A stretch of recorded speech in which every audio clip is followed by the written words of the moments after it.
Franklin County Commissioners meeting, September 6th, 2017. John here. Good morning. Here for our regular board meeting Wednesday morning. Join me in the Pledge of Allegiance, please. Pledge of allegiance to the flag of the United States of America and to the republic for which it stands, one nation, indivisible, with liberty and justice for all. Thank you. Our first item on the agenda this morning is WSU, and I understand is Micah Johnson. Yes. Thank you. Welcome. Good morning. So Mike has not presented to you guys before, but we wanted to bring her in. She's been attending our faculty meetings the last year, and she does programming in Walla Walla, Benton, Franklin, and Asotin counties. And so we wanted her to come in and talk to you guys because she's kind of one of the bonuses you get just from having us around. So you don't brought in the brains behind the organization. That's right. That's right. So we don't. Okay. Oh, sorry, my screaming. Sorry. I'll shut up in a minute. But anyways, we just wanted to bring Mike in so she can tell you a little bit about what she does. And like I said, she's one of those things you don't pay for, but we get a lot out of her in the county. So wanted to have her give her an opportunity to talk to you guys. So, Mike. Well, thank you. Yes, so the Food Sense SNAP-Ed program, it is a funded program through the USDA. So we receive a grant every year. And for the past few years, we've been going mainly into elementary schools in Pasco School District. So this year, we're still going back into the elementary schools. We're focusing on the older elementary youth. So we go into qualified sites, and basically any schools that are 50% or more free, and we do lunches, we can go in there, and we do nutrition education. So we're trying to just teach the kids and help them to make smarter choices, and then also in effect, then they'll go home and they'll also try and influence their parents. We also go into food banks. And this next year, we're going into Connell Food Bank and Colotus Food Bank, as well as St. Vincent in Pasco. And then something new for next year is going into different middle schools, doing some nutrition education, after-school programming, and then also in New Horizons, we're going to go into the Pregnant and Parenting Teens program and teach over there. Right now, we are in Kennewick in one of the high schools, teaching their pregnant and parenting teens about nutrition education. So this last year we went into one event and collaborated with Second Harvest, and we went into Tierra Vida and did a program, helped out with their harvest party that they had over at their housing unit. And then what we're thinking of doing this next spring and summer is also going into Pasco Farmers Market. We're going to see if we can go in and do some little cooking demonstrations. So just with the Fresh Box and getting the free, those little vouchers, we can go in and do stuff. So we're thinking of basically getting some food together with what they can do with those Fresh Box, doing recipes, doing food demonstrations. So depending on the sites, depends. So like we go in, we do education series. We also go and do one-time events where we do little recipes and we do little food demos. So there's a little bit of a variety of where we go in and what we do. But yeah, it's mainly based on the audiences are those that receive food stamps. That's the main audience that we go into. So we're going to try and go more into North Franklin School District this next year as well. Just going to ask that. I'm from Connell, so okay. I heard you talk about the Connell Food Bank, but I was wondering about the elementary. And this last year, we were in the high school. Okay. So we went into one of the health classes, and we went and did a little mini-series in there for some of the high school students. So what's in the plan for next year is to also try and go into Basin City Elementary and then Robert Junior Senior High. Good. So no, I'm excited to go more into the areas of like Connell and Colotus and some of those other areas that aren't receiving any kind of, not as much of that support. Because so often we just, at North County, and well, you talk about getting to Asotin, and so often the smaller communities don't get recognized. Yeah. Yeah, no, it's a it's a fun community out there. The kids are really fun. The adults. So yeah, we serve youth. Our focus this next year is to serve older youth, so high school, middle school, and then we also do a lot of lower income seniors, families. So it's pretty fun. Great. Yeah. Any questions? Micah talked very fast. I was having to paint the notes here. I know nobody could probably read them, but. So no questions, but an observation. And there are lots of programs in the schools where we try and impart useful information to kids.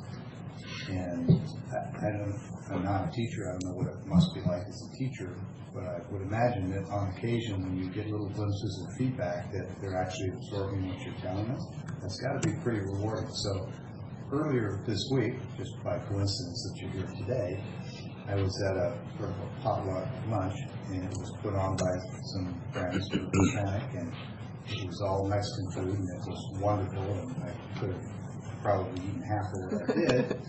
But what is interesting about it is that the woman who put it together was just, without prompting, was talking about their diet and how it's so heavy in carbs and things, and she's been hearing about this low-carb diet.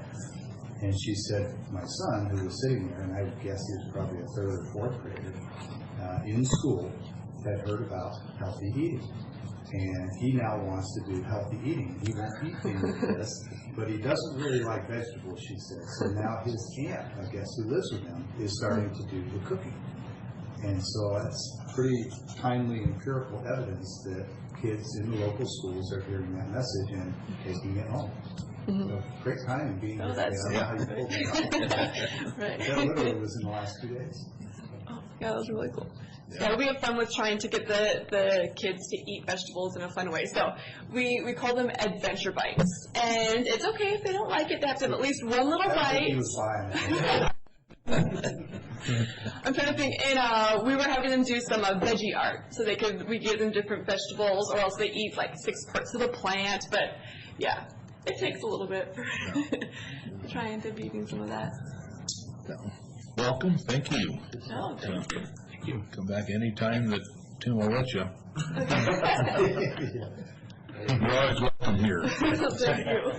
Thank you. Thanks, you guys, for your time today. Appreciate it. And normally Tim brings us, apples or veggies. We're harvesting onions today, but it's really smoky, so I didn't want the crew to stay up too long with bagging onions. But we'll get it So if you done. have apples or anything, you don't even have to bring I it can down. bring Yeah, if you bring something good, I'd have to come along. And would you remind Karen down there that donuts are not healthy? We should be eating veggies. So it's We assumed you were picking that Washington 38 block that Glenn had been talking about. That's why we assumed you were late. So Yeah. we're going to check your pockets for apple leaves. So you fell in while you were No, the trees. I was a little tight on time this morning. Like I said, Pasco PD has got something going on over around 10th or so. I think every car in the city is down there. Yeah. Traffic. Apple fritters, are those okay? It's all about the dose. The poison is in the dose. Yeah. So it's all in one. That's a good point. Yeah. Like radiation, time, distance, and shielding. That's right. That's right. Thank you. Thank you. All right, next we have Tom with us this morning. Morning. Good morning.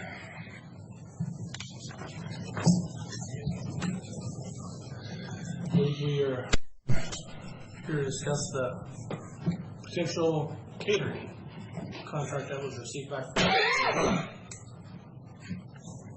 from this was the only company to respond last year when we sent the RFP out.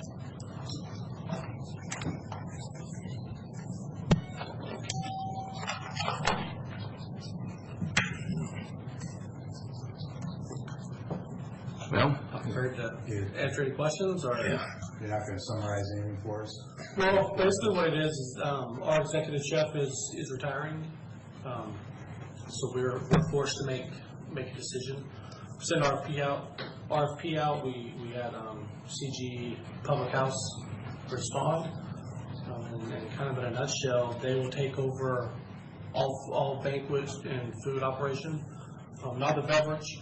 We will retain all alcohol sales as of right now, but they will provide all food, be an exclusive caterer of the track, and will compensate Franklin County 30% of each meal. On the catering, their track is 30% to us. Yes. Which is actually a better margin than we run now. And they It's a big market. and they use the kitchen all the time, or just they use the kitchen all the time, or just for the track? Well, they have the option. They also have a kitchen at CBC, which is much larger. Right. And then obviously their restaurant Catering services business. they have in Kennewick. Right. So between track kitchen, CBC kitchen, and I would assume their kitchen in Kennewick is where the food will be prepared. I don't know how much of it will be prepared. Well, I'll just tell you, and let me just start this, and this is not intended as some kind of disclosure because I don't have any conflict of interest here, but I do own a business that deals with all the caterers in the Tri-Cities and caterers outside the Tri-Cities. So I've had 10 years experience watching different caterers and how they operate. And at one point, we offered to build a kitchen on site, like a prep kitchen for them to use. And universally, every caterer said, don't waste your money, we don't need it. For caterers, we have to be prepared to go into a blank space and operate. And so if you build it, all that does is cause us to have to change our process. So we show up turnkey, ready to go. So they might use the kitchen there at the track, but they certainly don't need it, and I doubt it would be used much. Hopefully that's helpful. It is not very much. I mean, what we've talked about in the meetings we've had with them is, some of our larger parties, we'll have up to, we have a Christmas party this year for 2,500 people. So in those scenarios, the kitchen would be used, if nothing more than for a staging area, to help, get Assembly area. Yes. But until we kind of get into it and start going, this is one of those where we truly don't know what we don't know yet, because it's going to be something that nobody that currently works at the track has ever dealt with it. We've always had the executive chef there, so we're kind of get out of our comfort zone a little bit. I'll tell you, I came here with a longer than usual list of questions, but after thinking about it this morning over 2 or 3 cups of coffee, this might be number 4, I don't know. I wonder if that's healthy.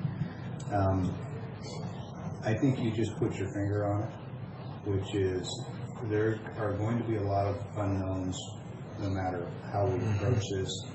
And what we're trying to do is reduce the ever-increasing cost of in-house labor, replace it with outside expertise. Not to say that our in-house people weren't expert and professional, but these are people who do this and nothing but this full time. So there's a lot of expertise. I think there's a lot we can learn from them. I think there's probably a lot they can learn from us. And frankly, I anticipate that at some point down the road, probably 6 months into this contract, it would be appropriate to sit down and talk about a contract amendment to relieve any problems that have occurred for us and for them, because it needs to be a win-win. So I'm going to, frankly, put off on the questions I've got, because none of them rise to the level of me voting no on it. It gave me some concern, but I think you're right that it's going to be a growing process. And the other observation I wanted to make was that, and this may very well be part of an initial addendum, it's well recognized in the catering and food service industry that alcohol can have a higher margin than food service, and in part because you try to keep, at least in the banquets I've worked, you try and keep food costs down so that it's attractive and available to a large number of people, and for those people who choose to drink, it's out-of-pocket additional, and so you're not burdening the meal cost with that. So you kind of separate those two. And I know that there's good margins, profit margins in the industry, but there's also good margins in the food side. And if we can come up with a percentage that works for both the county and the contractor on food, I suspect we can do the same thing on the alcohol. Yes. And we can further reduce staff. one of the areas that I just want to mention today, and it'll be the last thing I think I have on this, is that I have observed at events catered at our place that the food service happens in a very compressed window. They'll come in an hour before or so, they'll get everything set up, it'll all be prepped, ready to go, the food service will happen, and then it'll end. But the event and the beverage service continues on for hours sometimes. But that catering staff still has to hang around till the end of the event so they can do all the cleanup. And so there's a lot of lost labor there. And if they were doing the alcohol, then the people doing the alcohol service at the end of the night could do the cleanup. Much more efficient model. And I suspect this isn't the first time that you've heard that. It is not. And I think that that's an area where we can improve efficiency for both us and the contractor, and we probably come out just as well as we do now because they gain efficiency and so do we. Okay. But thanks for putting it together. I think it's the right way to go. Keith? I do have one question. Since we're not going to be using I'm sorry, I can't. since we're not using the kitchen facilities as much under this agreement, is the maintenance of the ovens, grills, those kinds of things changing? And are we still responsible for that at all, or is the contractor assuming responsibility? The contractor assumes responsibility Okay. for that, but that's going to be one that we're going to have to probably re-engage on pretty early on, because if they're not using it, obviously they're not going to want to pay for any of the maintenance and upkeep. So is anyone else going to be able to use it? We still could. We have smaller parties. I'm wondering if I were a contractor and I was responsible for the maintenance and upkeep of equipment, I'm not sure I'd want other people in there using it. Yeah, no outside person could use it. So, okay, so the contractor and your in-house staff, and that's it. Which only thing we would obviously use is the coolers for the dry storage. I mean, that's the only thing I could ever conceive as Okay. using it for. So, but again, and Commissioner Peck alluded that this probably won't happen, but they have the right to use the kitchen any day, any time they want to. Yes. Okay. I have no further. I talked to Tom earlier this morning, got my answers, my concerns, I guess the biggest concern I had was surprised that they would give up 30% and was their option, so. Yeah, my guess is that, and this is based on my own event center business catering experience, but also being on banquet committees for multiple other large banquets locally. I mean, I've been down this road several times. It just drives up the cost of the banquet. And so that's the concern I have, is that if it drives up the cost of the food and that in turn reduces traffic in the track, then by taking a bigger percentage, we shot ourselves in the financial foot. And that's one of the things that is on my list to look at in 6 months is what is the customer response to the pricing. And, Yes. and I just think there's a lot of opportunity here for growth. And while, like I said, I had a long list of questions between last night and this morning, I just kind of came to the conclusion that we're going to have to make this a team effort, work our way through it, and keep in mind that this needs to be a win-win for it to be a lasting solution. In CG House, I mean, we've had multiple meetings with them in preparation for today. And from menus to menu prices to tastings, things that our customers have become accustomed to, and they've been nothing but accommodating. And so Are they the biggest caterer in the region? It seems like they might be. I mean, I see them absolutely everywhere. They do tons of stuff out in the area. They do. I don't know in comparison to some of the, to a Castle or anywhere like that, but I would imagine it would be. But that's just kind of a guess on my part. Yeah. Well, if there's no further questions, I'd entertain a motion. We should have a contract or a resolution. I've got the documents here. Let's see. This is Resolution 2017-274. Mr. Chairman, move for approval of Franklin County Resolution 2017-274 entitled Approval of Personal Services Contract for Track Center Catering Service, S&S Hospitality Incorporated, effective January 1st, 2018 through December 31st, 2020, as presented, and with thanks to Mr. French for his effort to pull this together. And I will second that motion. All in favor? Aye. Aye. Thanks, Tom, for putting that together. Yep. Thank you. Appreciate it, thank you. Good. Public comment. Somebody got a comment this morning? With that, we'll go right into paying the bills.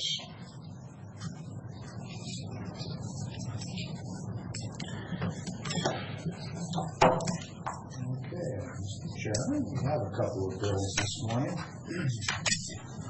Move for approval of fund expenditures in the total amount of $345,113.15. Note the record this has been reviewed by the auditor's office and signed by two representatives from that department. Also, it's been reviewed by the county administrator. Okay, second. All in favor? Aye. And then second on this morning is salary carrying payroll and emergency management payroll. Move for approval of these payrolls in the total amount of $983,427.99. And note that this has been reviewed by the auditor's office and signed by two representatives of that office. Second. All in favor? Aye. Aye.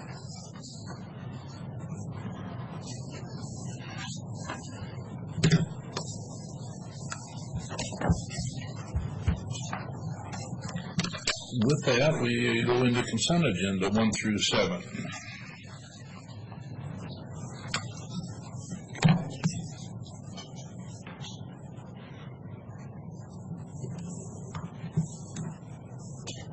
Mr. Chairman, move for approval of the consent agenda as presented with discussion. Second. Discussion. Anybody have discussion besides me? Look real quick. Got mine answered. I'll bet you didn't. There's one I know you know. Let's see. No, I don't see any questions. I talked about some of them too, but we'll see what you've got. Okay. Not so much in the way of concerns, but observations. On the Becca contract, I wanted to point out that agenda summary report was particularly well done, right down to the detail of noting the date that the court, administration of courts, what's the office of Administrative officer. Administrative office of the court, thank you, that's what I was looking for. They even included in there that this is retroactive to July 1st, and that the reason it's late is because they didn't get the contracts until August 22nd. We all kind of know through experience and tribal knowledge that happens every year, but I think it's important to document that stuff, and that one was really more complete than a lot of them, so I wanted to kudos to them for that. On the Public Works, the 2003-4-250, this is just admittedly a little bit of a nit. They're in the language where at the bottom of the ASR is talking about the conditions under which you don't have to contract out. And in an ASR, it doesn't matter, but go back and read that last paragraph if you would later. It's the difference between and or in a contract. You know, to do it without contracting out, you have to meet conditions 1, 2, 3, 4, and 5. And really what you meant was you can meet any of those 5, and you don't have to go out. Oh, I'll show it to you. That's one that I actually copied and pasted directly from the RCW. Well, then we'll look at it later, and I'll show you what I'm talking about, Yeah. because the 5 conditions included a declaration of a disaster. Yeah, And so I know it was not that you had to have all 5 to do this. yes. It's just a minor thing, and it comes under the heading of continuous improvement for all of us. And in that same package under the Ford Explorer, I was able to figure out what you want to do, so I'm not worried about it, but it did seem to appear at least that this 2017 Ford Explorer was replacing a 2008 Ford Chevy Colorado and a 2008 Chevy Trailblazer. That was a very failed attempt at trying to explain to the board how we were going to be shifting vehicles around to different Is uses. it legal? Yes. Is it ethical? The first Matt, is it paragraph. ethical? It's ethical. Okay, I'm done.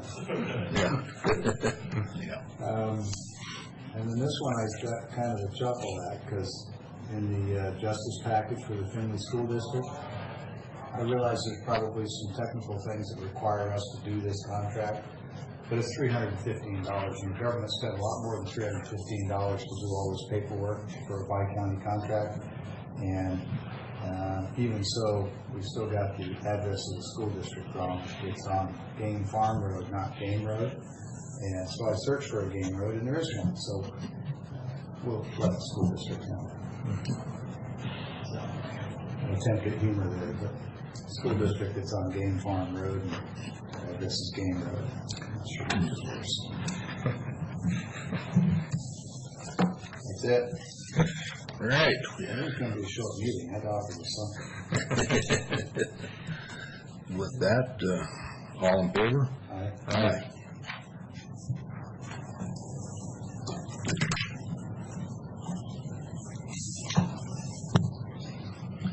What do you have for us this morning? Yeah, first off, a couple weeks ago, Commissioner Cook asked some members of the board their views on continuing our current levels of service with the risk pool. Obviously, the cost of insurance is going up across the board for all forms of insurance. And I know Commissioner Cook also made a request to Jennifer Johnson to look into our current levels of coverage and see if they were adequate. I've also spoken with Jennifer. Came back with a recommendation that we continue with the $25,000 deductible, and that in spite of the fact that our premium for the additional $5 million of coverage is going from $2,000 to $3,700 to $1,700, almost an 80% increase year over year. Still recommended that we have that $5 million coverage available to us to avoid the problem going down the road. So, with the board's consent, we'll move forward with the approval of those risk pool premiums when we're going forward. Certainly stand for any questions that you may have regarding this issue, but basically just looking for consensus from the board, if that's appropriate. The question I shared, I think, with Commissioner Cook, and if I didn't, then please correct me, but it seems like it'd be appropriate for the risk managers, folks in the prosecutor's office, civil attorneys, to look at our claims history. I think you can say, well, of course we want the $5 million extra protection. Like $100 million. You know, it's in a manner of speaking, hard to have too much protection, but it does come at a cost. And that makes it a fiscal decision more than a risk decision. Unless and until you bring in the data for our claims history. If we've never ever had a claim in the history of the county that taps into those levels, then it to me is more of a financial. Do we want to have an 80% increase? Do we really need this? Or are we just spending people's money to be safe? You know, and so I never saw any claims history. It does seem, and maybe other people remember this better than me, but with the Houston affair, I don't recall insurance recovery on that. I should remember because it's pretty. No, risk pool didn't cover that. It's not part of our coverage. So I think we're talking liability here. I always worry about joint and several, if somebody can prove we're 1% liable. If they can't pay the bills, we can be held responsible, so that's a little scary. But even in the case of a motorcyclist who was found to have been drunk and ran a stop sign and hit a car and killed somebody, and we still weren't on the hook for that, even though there was a determination that we were potentially partly liable, like I said. So I guess in a roundabout way, I'm saying that in the grand scheme of things, it's not a large amount of money, but it's still people's money, and if it was my money, I'm not sure I'd do it. You know, there's a point at which you can't just spend it because it's safer to spend it than not to. And of course, it goes back to, and like I think what you were asking was to get some information also on what it would cost to go to a lower level. Sometimes it's not relative to what it is to the big level. It's a better deal, to do that. And I'm not sure what that cost would be. Well, it seems like claims history and alternatives would be part of the discussion. And I didn't go to them and ask for it, so I'm not pointing fingers at anybody else. I probably should have gone into the separate request and said, hey, I'd like to see claims history. I did request that. Don't we have a timeline, though, to respond to? Yeah, for this year, it's right pushing the button, but, I think that's a good drill, to give the risk manager some time to put all that together and bring it to us. And then too, that I don't know for a fact what $5 million would cost us out in the market, if that's a good deal or not. Especially if we have a good claims history with respect to that kind of coverage. Yeah. Well, liability coverage is, all encompassing. That's, unfortunately,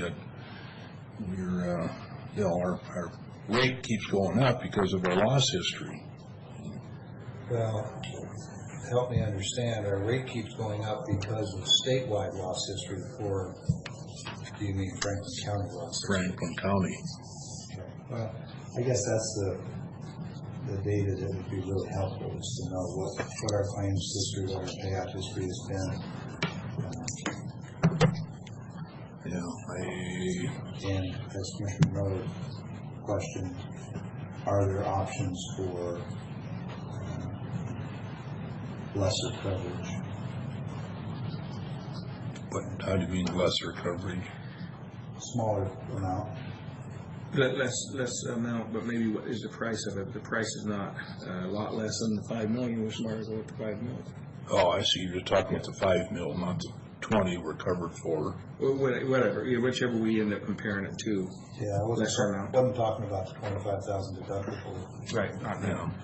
But our basic risk pool, we're covered for 20 mil, and this 5 is an additional. Yes. Up and over 20 mil. Right. So the question is, what's our claims history? How often have we needed that $5 mil extra? Yeah, but on the other hand, for what, $3,000, is it worth losing the $5 mil? So that's like the old saying, if you don't need it, it's really expensive. That's right. That's right. And if you need it, it's really cheap. Yeah, I've been paying car insurance for a lot of years, and running a private event center where alcohol is served in a historic property, I dare say I've put a couple of insurance kids through college. Yeah. Yeah.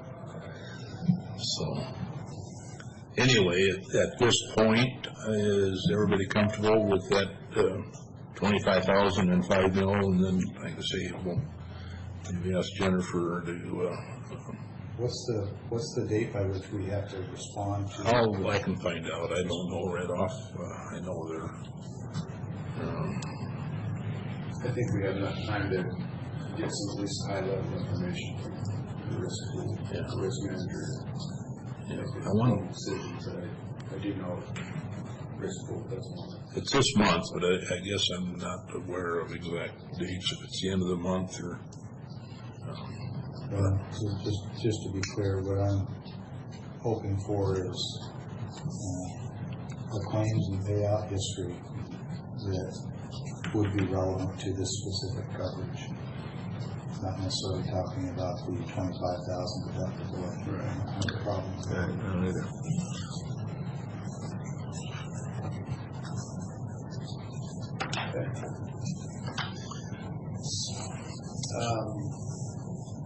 The other item I have is just an update on the jail remodel construction. I'm meeting with the architects this Friday with the sheriff and jail superintendent to go over their preliminary estimates of what they recommend. I think we need to be going to bring the jail into compliance with our agreements, settlement agreement, and be able to report back to the board what the outcome of that assessment is. Obviously, it's a working meeting. If one of the three of you want to go, we could accommodate one of you. I understand to that meeting because it's a quorum, so I'll go unless someone else really would like to go. No, that'll work for me. When is that meeting? Friday at 10 o'clock, I believe. I'll confirm that right now. So I think it's at 10. Yes. 10 to 12, right, in the sheriff's conference room.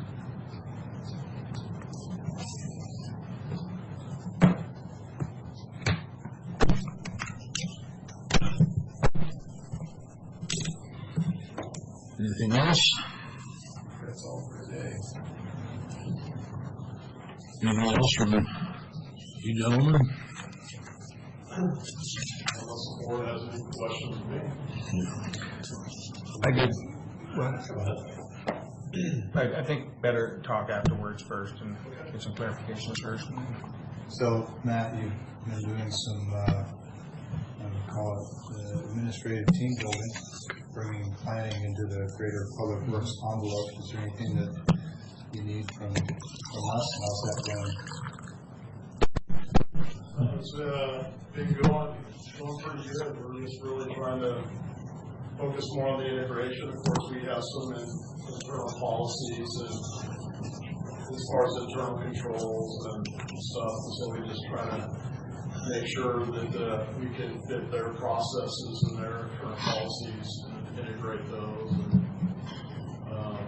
So just kind of working with the two administrative assistants on coordinating that and really just getting to know each other, getting to know Lauren a little more and enjoying conversations with him. So. Sure. Yeah, well, I'm glad you touched on the admin piece. That's really what I was most curious about, is because part of the rationale for doing this was that their admin staff were kind of overwhelmed and public works staff was going to help. And I'm pleased to hear that that's being connected so good.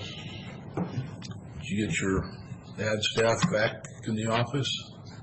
Yes. Right. Yes, we lost somebody to a long 2-week vacation, and we got somebody back, so Yeah. timing was good. Yeah. Karen, anything? Okay, if there is nothing else, we'll go to the board. We are adjourned.